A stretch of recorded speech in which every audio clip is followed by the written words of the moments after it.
All right, folks, I am going to read a bit of commentary to you from the Epoch Times. The article is "A Banking Crisis Looms." Now, some of this might be a little heady for those of you guys that have a background in finance or maybe understand the central banking system. This might be an actual easy read for you, but I'm going to explain myself after I read this article. I'm going to tell you why it's significant. Okay, I'm going to only read the first 3 or 4 paragraphs, but let me read this to you right now. The person who writes this says, "My columns have turned rather apocalyptic as of late, but for a valid reason. Just this week, we got confirmation that our financial system is again on the brinks of collapse. When the Bank of England was forced to enact a de facto bailout of the pension funds of the United Kingdom." Now, this becomes very significant, folks, because this affects all of Europe and, quite frankly, all of the world. Let me read the next paragraph. It says, "On September 28th, around noon, the Bank of England stepped back into the gilt markets and started buying government bonds with longer maturities to stop the collapse in their value, which could have caused the financial system to become unhinged. Pension funds were faced with major margin calls, which threatened to cause a rapidly cascading run on their liabilities, as trust in their liquidity and solvency would have become questioned by a widening circle of investors and customers." Okay, let me just explain what this means.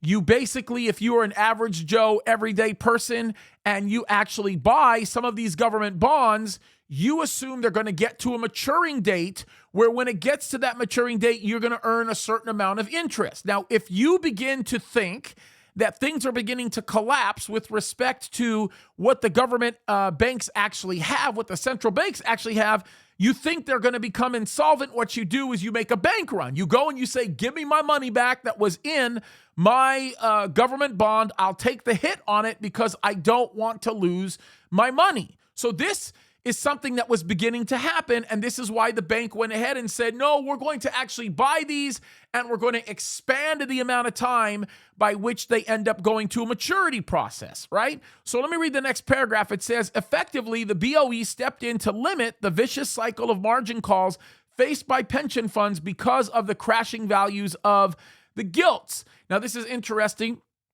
because what it goes on to say is, it says, "Without the Bank of England intervention, mass insolvencies of pension funds and thus most likely other financial institutions could have commenced that afternoon. It's obvious that if one of the major financial hubs of the world, the City of London, would face a financial panic, it would spread to the rest of the world in an instant." Now, this is the reason why I'm bringing this up. Listen to the next sentence that he says.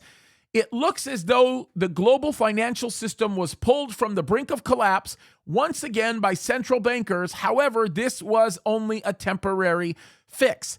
And I agree wholeheartedly with the person who writes this article. It is exactly that. And when the right time comes, this major insolvency is going to be so significant that there won't be anything in the world that central bankers coming together could ever solve, right? You even heard Prince Charles say this. He says, "Far beyond the GDP of every single nation combined in the world cannot fix this problem."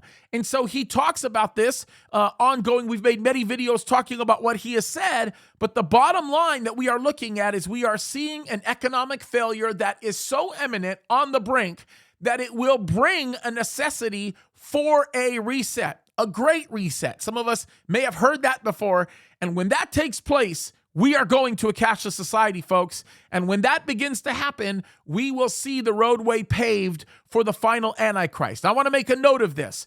Knowing that all of this is around the corner does not give us license as Christians to say, "Oh, well, it's all coming to an end, so we might as well just give up and let it all go to hell."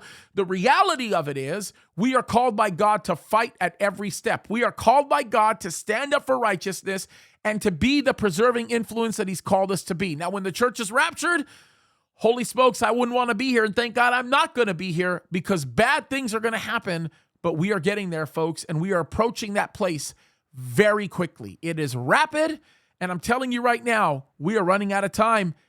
It's good news for us, bad news for the rest of the world. God bless you guys.